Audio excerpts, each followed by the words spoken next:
నమస్తే, welcome to Nationalist hub.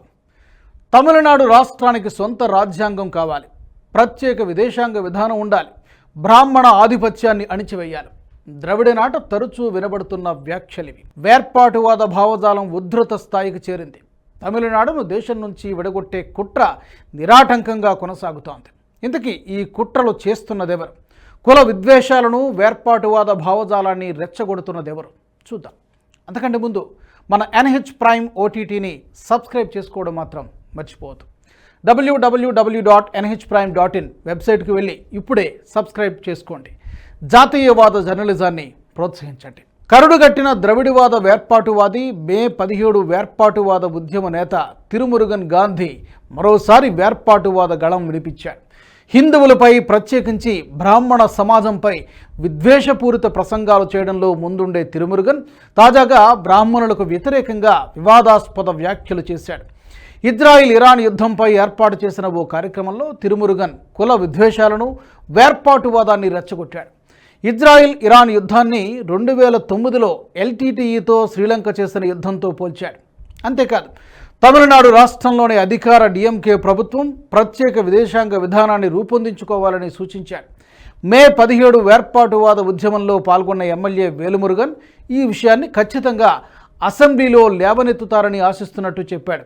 ఎందుకంటే ప్రస్తుత పరిస్థితుల్లో తమిళనాడుకు ప్రత్యేక విదేశాంగ విధానం అవసరమని కుండ బద్దలు కొట్టాడు. మరోవైపు ఈ అంశానికి ఎలాంటి సంబంధం లేని బ్రాహ్మణుల్ని ఈ వివాదంలోకి లాగుతూ అభ్యంతరకరమైన వ్యాఖ్యలు చేశాడు తిరుమురుగన్ గాంధీ. భారతీయ విదేశాంగ విధానం గుజరాతీ వ్యాపారవేత్తల ప్రయోజనాల కోసం బ్రాహ్మణులు రూపొందించారని, అందులో తమిళులకు స్థానం లేదని అడ్డగోలుగా వ్యాఖ్యానించాడు. తమిళనాడు ప్రయోజనాలను దృష్టిలో ఉంచుకుని ప్రత్యేకమైన విదేశాంగ విధానం రూపొందించుకోవాల్సిన అవసరం ఉందన్నాడు. ఆ విదేశాంగ విధానం ఆధారంగా చేసుకుని ఢిల్లీ పాలకులు పనిచేయాలన్నారు. అలా జరిగిన పక్షంలో రక్షణ కారిడార్, సైనిక స్థావరాలను తీసేయాలన్నారు. లేదంటే మనకు తెలియకుండానే మనపై, మన పిల్లలపై బాంబు దాడులు జరగొచ్చని, ఆ దాడుల నుంచి మోదీ, సంఘీస్ మనల్ని రక్షించలేరని అన్నాడు. 2009లో మనం ఏదైతే వదిలేశామో ఆ రాజకీయాలకు పునర్వైభవాన్ని తిరిగి తెచ్చుకోవాలని, మళ్ళీ ఈ ప్రాంత రాజకీయాలను శాసించాలని పిలుపునిచ్చాడు. దక్షిణాది రాజకీయాలను నిర్ణయించే సత్తా కేవలం తమిళులకు మాత్రమే ఉందన్నాడు. దక్షిణాసియా ప్రాంతంలో తమిళులు బలమైన జాతిగా ఉన్నారని, మలేషియా, తమిళనాడు, మాల్దీవులు, మారిషస్, దక్షిణాఫ్రికాలో తమిళులు పెద్ద సంఖ్యలో ఉన్నారన్న తిరుమురుగన్ ప్రత్యేక విదేశాంగ విధానంతో మాత్రమే తమిళ జాతి రక్షించబడుతుందని అన్నాడు. బ్రాహ్మణులు విదేశాంగ విధానాన్ని రూపొందించడానికి అనర్హులని, వారికి ఎటువంటి అనుభవం లేదంటూ కుల విద్వేషాన్ని రెచ్చగొట్టాడు. బ్రాహ్మణ బనియా గ్యాంగ్ విదేశాంగ విధానాన్ని చేజిక్కించుకుంటే దానిని విచ్ఛిన్నం చేయడానికి తమిళనాడు నుండి మన గళం వినిపించాలని పిలుపునిచ్చాడు. అది ద్రవిడ మోడల్కు గొంతుక అవుతుందని తాను గట్టిగా నమ్ముతున్నట్టు చెప్పాడు. ఇక 2024 జనవరిలో కూడా తిరుమురుగన్ బ్రాహ్మణ వ్యతిరేక వ్యాఖ్యలు చేశాడు. అప్పట్లో ఆర్థిక మంత్రి నిర్మలా సీతారామన్పై ఓ ముస్లిం మహిళ కులపరమైన వ్యాఖ్యలు చేసింది. ఆ విషయాన్ని DMK నేత పద్మప్రియ సోషల్ మీడియాలో పోస్ట్ చేశారు. దీనిపై స్పందించిన తిరుమురుగన్ బ్రాహ్మణేతర కులాలకు చెందిన మాండలికాల్లో ఆధిపత్య ధోరణి కనిపించదని, కేవలం బ్రాహ్మణ మాండలికాన్ని కుల ఆధారిత ఆధిక్యతగా అభివర్ణించారు. అంతేకాదు, 2023 మేలో కూడా తిరుమురుగన్ విద్వేషపూరిత వ్యాఖ్యలు చేశాడు. RSS, BJPలను ఎదుర్కోవడానికి ప్రజా సైన్యం కదలి రావాలంటూ పిలుపునివ్వడం అప్పట్లో తీవ్ర దుమారానికి కారణమైంది. సైద్ధాంతిక ప్రత్యర్థులను అణచివేయడానికి త్రిపురలో RSS హింసకు పాల్పడిందని, 2024 ఎన్నికల్లో BJP ఓటమి పాలైతే ఇలాంటి అశాంతి నెలకొంటుందని ఆయన హెచ్చరించారు. తమిళనాడులోని సంస్థలను ఏకం చేసి RSSతో పోరాటం చేయాలన్నారు తిరుమురుగన్ గాంధీ. RSS ర్యాలీలకు వ్యతిరేకంగా చర్య తీసుకోవాలని కోరారు. అంతేకాదు, నాగ్పూర్లోని RSS భవనాన్ని కూల్చేయాలని, RSS కార్యకర్తల తలని నరికేయాలంటూ హింసను ప్రేరేపించాడు. 2020 అక్టోబర్లో అతను ఇతర తమిళ వేర్పాటువాద, పెరియారిస్టు గ్రూపులతో కలిసి తమిళనాడుకు ప్రత్యేక జెండాను కూడా విడుదల చేశాడు. అదే ఏడాది నవంబర్ 1న రాష్ట్ర వ్యాప్తంగా కొత్త జెండా ఎగురవేస్తామని ప్రకటించాడు. అన్ని వర్గాల ప్రజలు ఇందుకు మద్దతు ఇవ్వాలని కోరాడు. ఇలా కుల విద్వేషాలను రగుల్చుతూ వేర్పాటువాదాన్ని రెచ్చగొట్టడమే ప్రధాన ఎజెండాగా పెట్టుకున్నాడు తిరుమురుగన్ గాంధీ.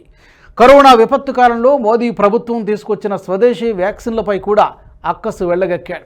కోవిషీల్డ్తో సహా వ్యాక్సిన్ల గురించి సందేహాలు, దుష్ప్రభావాల గురించి కేంద్రం ముందుగా హెచ్చరించలేదంటూ విమర్శలు గుప్పించాడు. అంతేకాదు తన గుజరాతీ స్నేహితుడు పూనావాలాకు వందల కోట్ల రూపాయలు దోచిపెట్టేందుకే మోదీ కోవిషీల్డ్కు పర్మిషన్ ఇచ్చారంటూ అడ్డగోలు వ్యాఖ్యానాలు చేశాడు.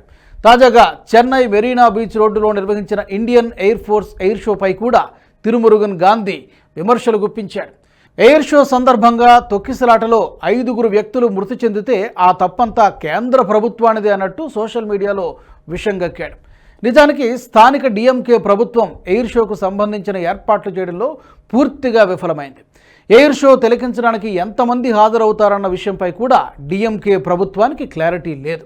అయితే డిఎంకే ప్రభుత్వ నిర్లక్ష్యాన్ని పక్కనబెట్టి ఎయిర్ షో నిర్వహించడమే తప్పు అన్నట్టుగా మోదీ ప్రభుత్వంపై తిరుమురుగన్ విరుచుకుపడ్డాడు. తమిళనాడు ఇంతగా కుల విద్వేషాలను వేర్పాటువాదాన్ని రెచ్చగొడుతున్నప్పటికీ తిరుమురుగన్కు డిఎంకే వర్గాల నుంచి సంపూర్ణ మద్దతు ఉంటుంది. గతంలో తిరుమురుగన్ ట్విట్టర్ ఖాతాను బ్యాన్ చేస్తే ముఖ్యమంత్రి స్టాలిన్ ఆయనకు మద్దతుగా నిలబడ్డారు. ట్విట్టర్ ఖాతాను పునరుద్ధరించాలంటూ డిమాండ్ చేశారు. సోదరుడు తిరుమురుగన్ గాంధీ ట్విట్టర్ ఖాతాలను నిలిపివేయడాన్ని తాను ఖండిస్తున్నట్టు ప్రకటించాడు. అంతేకాదు పరోక్షంగా ప్రధాని మోదీపై కూడా తీవ్ర వ్యాఖ్యలు చేశారు స్టాలిన్. సెంగోల్ చేతబట్టి పరిపాలిస్తున్న పాలకులు వాస్తవానికి విమర్శకుల గొంతు నొక్కేస్తున్నారని, ఇది ప్రజాస్వామ్యమా అంటూ ప్రశ్నించారు. నిజానికి తమిళనాడు వేర్పాటువాద భావజాలం రోజురోజుకు ఉద్ధృతమవుతోంది. అన్నామలై తమిళనాడు బీజేపీ పగ్గాలు చేపట్టి తమిళనాడు రాజకీయాల్లో దూకుడు ప్రదర్శిస్తున్నప్పటి నుంచి వేర్పాటువాద నాయకులు మరింత రెచ్చిపోతున్నారు. అయితే వేర్పాటువాద భావజాలానికి పూర్తి మద్దతు పలికే డిఎంకే లాంటి పార్టీలను కలుపుకొని ముందుకు సాగుతున్న ఇండి కూటమి అధినేతలు కూడా దీనిపై స్పందించారు. వేర్పాటువాద భావజాలాన్ని కానీ వేర్పాటువాద నాయకుల వ్యాఖ్యల్ని కానీ ఏనాడు ఖండించిన పాపాన పోలేదు. మొన్నటికి మొన్న కేరళ ప్రభుత్వం కూడా సొంతంగా విదేశాంగ కార్యదర్శిని నియమించుకుంటే కూడా ఇండి కూటమి నేతల నుంచి ఎలాంటి స్పందన లేదు. అంటే వీరంతా దేశం ముక్కలు కావాలని కోరుకుంటున్నారన్నమాట. ఈ వీడియో మీకు నచ్చినట్టయితే లైక్ చేయండి, 10 మందికి షేర్ చేయండి. అలాగే కామెంట్ల రూపంలో మీ అభిప్రాయాలను మాతో పంచుకోండి. Nationalist hub group of channels ను సబ్స్క్రైబ్ చేసుకుని తెలుగునాట జాతీయవాద జర్నలిజాన్ని ప్రోత్సహించండి. ఈ వీడియో కింద ఉన్న బెల్ ఐకాన్ పై క్లిక్ చేయడం మర్చిపోవద్దు.